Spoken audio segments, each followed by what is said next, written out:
এই তীব্র গরমেও কিন্তু মাত্র 2 থেকে 3 মিনিটের মধ্যে শীতকালের মতন কেজি কেজি মাখন তুলে নিতে পারবেন এই পদ্ধতিতে।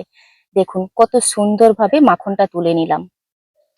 দেখুন ঘিয়ের কালারটা কতটা মানে সুন্দর এসছে, একদম খাঁটি গরুর দুধের ঘি। নমস্কার বন্ধুরা, আমার চ্যানেলে আপনাদের সবাইকে স্বাগত। অনেকেই কিন্তু মনে করেন যে এই গরমে ঘি তোলা বা মাখন তোলা খুব একটা কঠিন কাজ, কিন্তু মোটেও নয়। এই গরমেও কিন্তু শীতকালের মতন মাখন তুলে নিতে পারবেন। তো চলুন কিভাবে আজকে আমি এই গরমের সময় শীতকালের মতন মাখনটা তুলছি দেখে নেওয়া যায়। এখানে আমি 4-5 দিনের দুধের সরটা তুলে রেখেছিলাম ফ্রিজে, এটা ঠান্ডা সর। এখানে আমার একটা মাটির পাত্র লাগবে। এই মাটির পাত্রে সরটা নিয়ে নিচ্ছি। এবার হাত দিয়ে আমি এটাকে ফেটাতে থাকবো। জাস্ট 1 থেকে 1.5 মিনিট ফেটানোর পর সরটা কিন্তু পুরোপুরি জমাট বেঁধে যাবে, আপনারা দেখতেই পাবেন।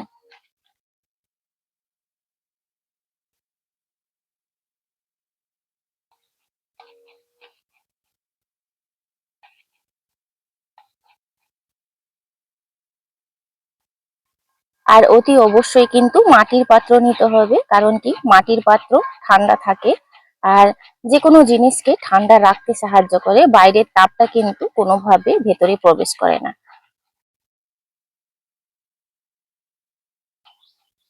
অন্যান্য পাত্রে বানানো যেতে পারে, তবে একটু সময় বেশি লাগবে। মাটির পাত্রে যত তাড়াতাড়ি হবে। জাস্ট 1 থেকে 1.5 মিনিট ফেটানোর পর দেখুন সরটা কিন্তু এরকম শক্ত হতে থাকবে।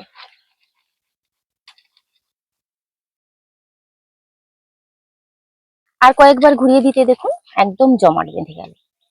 তো এই পর্যায়ে আমি ঠান্ডা জল দেব না, নর্মাল জল দেব।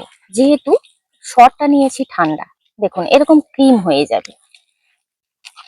অল্প একটু নর্মাল জল দিয়ে দেব।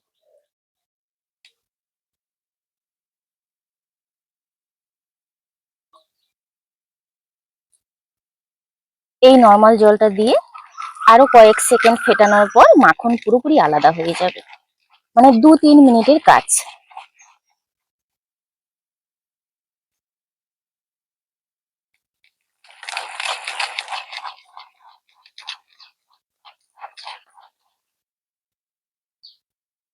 পাত্রটা একটু ছোট হয়ে গেছে।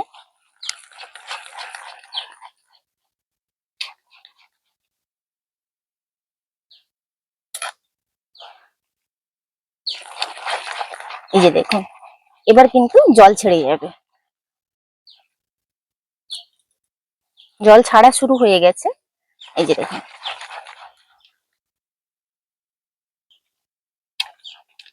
জল ছাড়া শুরু হয়ে গেছে।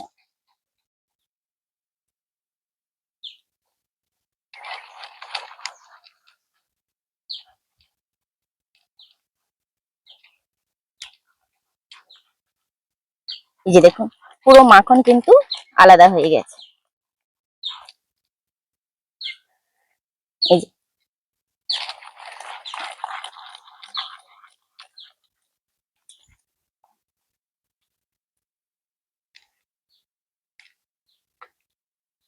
কত সহজে দেখুন, শুধু একটা মাটির পাত্রে 2-3 মিনিটেই কিন্তু মাখনটা তুলে নেওয়া গেল। আর এখন তো ওয়েদার আপনারা সবাই জানেন কতটা গরম। দেখুন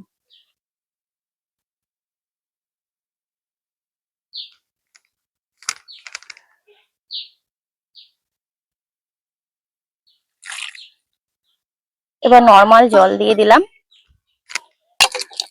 কিছুটা বরফের টুকরো দিয়ে দিলাম, কারণ কি মাখনটা নরম হয়ে যাচ্ছে।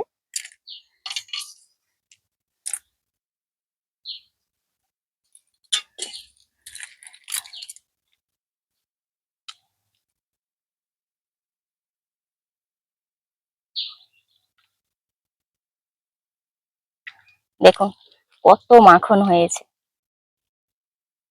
অনেকে আবার বলে থাকেন যে এইটুকুনো সরে কখনো এতখানি মাখন হওয়া সম্ভব না। সম্ভব, আমাদের গ্রামের দিকে খাঁটি গরুর দুধ থেকে এত মাখন হওয়া সম্ভব।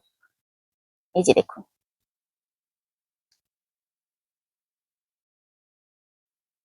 এই তীব্র গরমেও কিন্তু মাত্র 2 থেকে 3 মিনিটের মধ্যে শীতকালের মতন কেজি কেজি মাখন তুলে নিতে পারবেন এই পদ্ধতিতে। দেখুন কত সুন্দরভাবে মাখনটা তুলে নিলাম। এবার আমি এই ঘোলটাকে আলাদা করে নেব।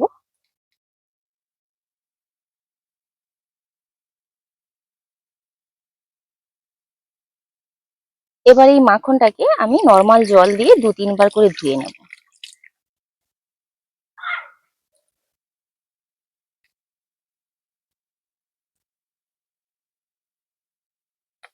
মাখনের মধ্যে যেটুকুন মানে ময়লা আছে সেটা বেরিয়ে যায়। এই ধুতে ধুতেই মানে নর্মাল জল দিয়ে যেহেতু ধুয়েছি, আর আমি মানে ফ্রিজের জলটা আনিনি, দেখুন মাখন কিন্তু কতটা নরম হয়ে গেছে। এতটাই গরম, বাইরের ওয়েদার খুবই গরম কিন্তু। মাখনটা নিয়ে আমি কড়াইতে দিয়ে দিচ্ছি।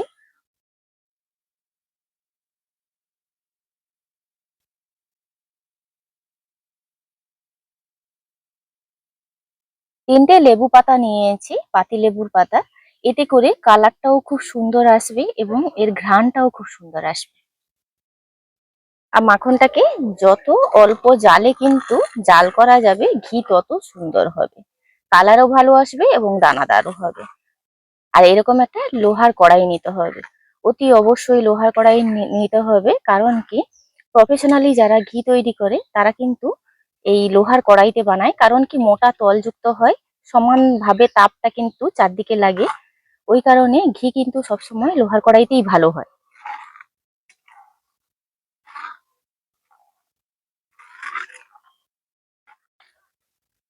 মাখনটাকে 5-7 মিনিট জাল করার পর দেখুন পুরোপুরি কালারও চেঞ্জ হয়ে গেছে এবং পাতাগুলো এইভাবে কিন্তু অনেকটাই মজে গেছে। তো আর কিছুক্ষণ আমি অল্প আঁচে জাল করে নেব। আরো 3-4 মিনিট জাল করার পর দেখুন এবার কালারটা কত সুন্দর এসছে। এই পর্যায়ে নামিয়ে নেব, না হলে কিন্তু পোড়া লেগে যাবে এবং পোড়া পোড়া গন্ধ করবে। একটু ঠান্ডা করে নিচ্ছি। উপরে দেখুন এরকম যে বুদবুদ হচ্ছে, এটা কিন্তু কিছুক্ষণ বাদেই চলে যাবে ঠান্ডা হওয়ার সঙ্গে সঙ্গে। এত সুন্দর একটা মানে স্মেল উঠছে। ঠান্ডা হওয়ার সঙ্গে সঙ্গে দেখুন বাবলসটাও যে উপরে অনেকখানি ছিল সেটা কিন্তু কমে গেছে। ঘিয়ের কালারটা দেখুন এত দুর্দান্ত হয়েছে। আর ঘ্রাণের কথা কি বলবো, যে সামনে আছে সেই বুঝতে পারছে। এবার আমি ঘিটা কিন্তু একটা পাত্রে ঢেলে নিচ্ছি।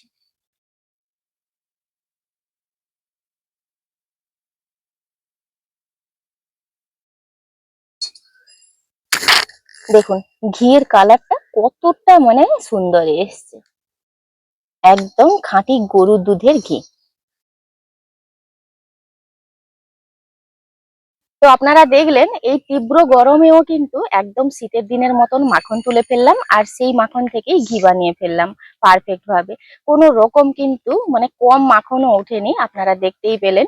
ভিডিওটি এখানেই শেষ করছি, দেখা হচ্ছে পরবর্তী একটা নতুন পর্বে। ভিডিওটি ভালো লাগলে লাইক শেয়ার কমেন্ট করবেন। আপনারা সবাই ভালো থাকবেন, সুস্থ থাকবেন, সাবধানে থাকবেন।